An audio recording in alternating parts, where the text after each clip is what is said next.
নমস্কার। আজকে আলোচনা করব মালব্য যোগ নিয়ে। এই এপ্রিল মাসে তৈরি হচ্ছে আপনার মালব্য রাজ্য। মালব্য রাজ্য শুক্রের জন্যই এই রাজ্য তৈরি হয়। যারা কম বেশি অ্যাস্ট্রোলজি সম্বন্ধে আলোচনা করেন তারা জানেন মালব্য রাজ্য কবে তৈরি হচ্ছে এবং কিসের ভাবে কি প্রভাবে তৈরি হচ্ছে। চলুন একটু আগে আলোচনা করি, তারপরে আলোচনা করব কোন কোন রাশির উপর তার পজিটিভ প্রভাব পড়ছে। আমি সবসময় বলি যখন কোনো গ্রহ রাশি চেঞ্জ হয় তখন 12 রাশির উপর কিন্তু তার প্রভাব বিস্তার হয়। এক্ষেত্রেও তার অন্যথা নয়। সুতরাং শুক্র হচ্ছে সৌন্দর্যের কারক গ্রহ, সুখের কারক গ্রহ, সম্পদের কারক গ্রহ, বিলাসিতার কারক গ্রহ। সুতরাং শুক্র তার নিজের রাশি বা উচ্চ রাশিতে যখন গোচর করে তখন সেটা অত্যন্ত শুভযোগ গঠিত করে। একেই তখন মালব্য মহাপুর রাজ্য তৈরি হয়। তেমনি 19শে এপ্রিল শুক্র তার নিজ রাশি বৃষ রাশিতে প্রবেশ করবে। 19শে এপ্রিল শুক্র 2026 সালে 19শে এপ্রিল শুক্র তার নিজ রাশি বৃষ রাশিতে প্রবেশ করবে। কিছু রাশির জন্য যথেষ্ট ভালো হবে, তার সৌভাগ্যের উন্মোচন হবে এবং এই সময় কিন্তু আপনার অনেক দিক দিয়ে আপনার সফলতার রাস্তা খুলে যাবে। কারণ শুক্রকে আমরা বলি সুখের কারক গ্রহ, সৌন্দর্যের কারক গ্রহ, বিলাসিতার কারক গ্রহ, মানে উন্নতির কারক। অল্প বয়সে উন্নতি শুক্র যদি ডেভেলপ করে তাহলে কিন্তু হবে।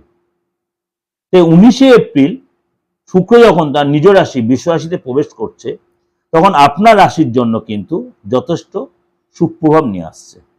আর বারবার বলি, কারণ প্রত্যেকে আমাকে বারবার বলেন, প্রত্যেকে আমাদের মানে মানে 50-60টা করে মেসেজ ঢুকছে আমার হোয়াটসঅ্যাপে যে তন্ত্রের মাধ্যমে কাজ করে। তন্ত্রের মাধ্যমে কাজটা আমাকে করতে বারবার বলছে রক্ত হচ্ছে আমার, তন্ত্র হচ্ছে আমার রক্তে, আমার বংশ পরম্পরা তন্ত্র। এটা বারবার বলছি। আমি সেই যুগে যে বসার প্রয়োজন মনে করি না। যারা আমার 29 বছর যারা আমার কাছে এসেছেন, লক্ষ লক্ষ লোক যারা আমার থেকে সার্ভিস পেয়েছেন বা নিয়েছেন, তারা জানেন তন্ত্র মতে কাজটাকে আমি কতটা প্রায়োরিটি দিই। এমন কিছু কাজ আছে যে তন্ত্র ছাড়া হয় না। বিদ্বেষণ, বশীকরণ, আকর্ষণ, বিচ্ছেদ বা আদার্স আরো কিছু কাজ যেগুলো মিডিয়াতে বসে আলোচনাটা উচিত না, সেগুলো তন্ত্র ছাড়া হয় না। তন্ত্রতে সেখানে এফেক্ট করতেই হবে। তন্ত্র নিয়ে কেন আলোচনা করি না? তন্ত্রটা হচ্ছে আপনার গুপ্তবিদ্যা, গুহ্যবিদ্যা। আমি মিডিয়াতে বেশি আলোচনাটা ঘোর বিরোধী। আপনারা বলেন বলে আমি বারে বারে এই আলোচনা করি, কিন্তু তন্ত্র নিয়ে বিচার করতে হবে। তন্ত্রে আপনার সাপোর্ট নিতে হবে, আপনাকে তাকে প্রেডিকশনটা করতে হবে আপনার কি রোগ হয়েছে তার কি। তন্ত্র হচ্ছে ওটি, ওভার মানে অপারেশন থিয়েটারের সিস্টেম। রোগটা তো আগে জানতে হবে, আমাকে প্রেডিকশন করে রোগটা জানতে হবে, সেই রোগটার কি প্রতিকার সেটা তন্ত্রের মাধ্যমে হবে। তন্ত্রের মাধ্যমে মানে কিছু মানে কাজ, মানে যেমন মৃত মানুষকে জাগানো যায় না, আমি অন্তত পারি না মৃত মানুষকে জাগাতে। কিছু কনিক রোগ আছে যেটা আমি পারি না, কিন্তু অনেক কঠিন কঠিন কাজ আমি করেছি। বিশেষ করে বাস্তু রেক্টিভেট, বাস্তু মানে না ভেঙে না কোনো কিছু করে বাস্তু রেক্টিভ আরামসে করা যায়। যা ফ্ল্যাশ সিস্টেমে থাকেন বেশিরভাগই তাদের বাস্তুতে দেখালো নর্মালি কোনো দোষ আছে, তাহলে আপনি সেটা ভেঙে ফেলেন না, কখনোই নয়। বা আপনার রিলেশন তৃতীয় ব্যক্তির প্রবল, সেটা ব্যবসায় যাদের ডিস্টার্ব দীর্ঘদিন ধরে চলছে সেই জায়গাটা রেকটিফাই করা। আপনি কাজ করছেন, বস আপনার ঠিক প্রসন্ন হচ্ছে না, এগুলো তন্ত্রের মাধ্যমে খুব সুন্দর রেকটিফাই করা যায়। খুব সুন্দর রেকটিফাই করা যায়, মানে কাউকে আপনার বসে নেওয়া, তৃতীয় ব্যক্তির কাট আপ করা, এগুলো দারুণ করা যায়। বা আপনাদের মধ্যে একটা সন্দেহের বাতাবরণ বা আপনাদের আইনি ঝামেলা দীর্ঘদিন জড়িয়ে আছেন, এগুলোকে রেকটিফাই করা মানে খুব সুন্দর ফ্রুটফুল ভাবে কাজ করা যায়। যদি মনে হয় এগুলো রেকটিফাই করার প্রয়োজন মনে করছেন, বিশ্বস্তলে ভরসালে অবশ্যই যোগাযোগ করতে পারেন। কেন আলোচনা করছি? যারা আমাকে প্রত্যেকদিন বলে আলোচনা করতে এই একটু শর্ট ভাই, সেই আলোচনার জন্য আপনাদের কাছে সবার কাছেই সোশ্যাল মিডিয়া আলোচনা করে দিলাম। সব ধর্মের লোকেরাই আসতে পারেন, এমন কোনো ব্যাপার নেই। হিন্দু ধর্মের শুধু লোক, সব ধর্মের লোকেরা, হিন্দু, মুসলিম, খ্রিস্টান, বৌদ্ধ, জৈন সবাই আসতে পারেন আমার কাছে। সবাই, সবার কাছে জন্য অবারিত দ্বার। আমি ধর্ম নিয়ে কোনো আমার ইয়ে নেই। মেষ রাশি আপনার সেকেন্ড হাউসে এই যোগ তৈরি হচ্ছে। কম হলো, প্রভাবটা কম হলো আপনার, কিন্তু সেকেন্ড হাউসটা হচ্ছে আমাদের আর্থিক ঘর। কারণ মেষ রাশির জন্য শুক্র একটা ভীষণ ভাইটাল গ্রহ। মেষ রাশির জন্য শুক্র একটা বিশাল ভাইটাল গ্রহ।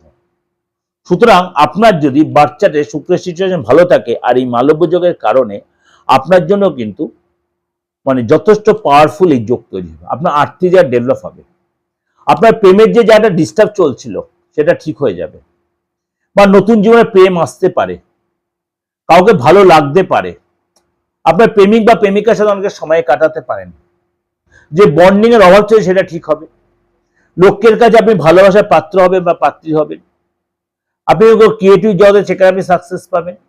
কিন্তু কিন্তু কথাবার্তার মধ্যে আপনাকে কিন্তু সহনশীল রাখতে হবে, কিছু জায়গায় আপনাকে একটু স্যাক্রিফাইস করতে হবে, অহংকার ত্যাগ করতে হবে, তাহলে কিন্তু আপনি এই মানে মালব্য যোগের যে হালকা এফেক্টটাও কিন্তু আপনি উপভোগ করতে পারবেন। এই উপভোগ করতে পারবেন কেননা সেকেন্ড হাউসে এই মালব্য যোগ তৈরি হচ্ছে, কিন্তু আপনি সেটা উপভোগ করতে পারবেন। যাই, এটা কিন্তু আপনাদের ওভারঅল একটা আলোচনা করলাম। আমি সব রকম যোগ নিয়ে আলোচনা, যারা আমার প্রত্যেকদিন নিয়মিত ভিউয়ার্স তারা জানেন আমি পরপর নানা রকম যোগ, নেগেটিভ পজিটিভ যোগ নিয়ে আলোচনা করছি বা করি, বিগত দিনগুলো করেছি, এখনো করছি বা আগেও ভবিষ্যতে করব। আপনারা একটাকে গুলিয়ে ফেলবেন না। নেগেটিভ যোগ হলে নেগেটিভ সবসময় হবে না, তার পজিটিভ, তাহলে দেখবেন পরে আমি পজিটিভ যোগ আবার আলোচনা করেছি। এই পজিটিভ যোগের যে এফেক্টটা সেটা কিন্তু আপনার ক্ষেত্রে পজিটিভ দেবে, এবং নেগেটিভ পোর্টটা অনেকটাই আপনার খর্ব করে দেবে, অর্থাৎ কমিয়ে দেবে।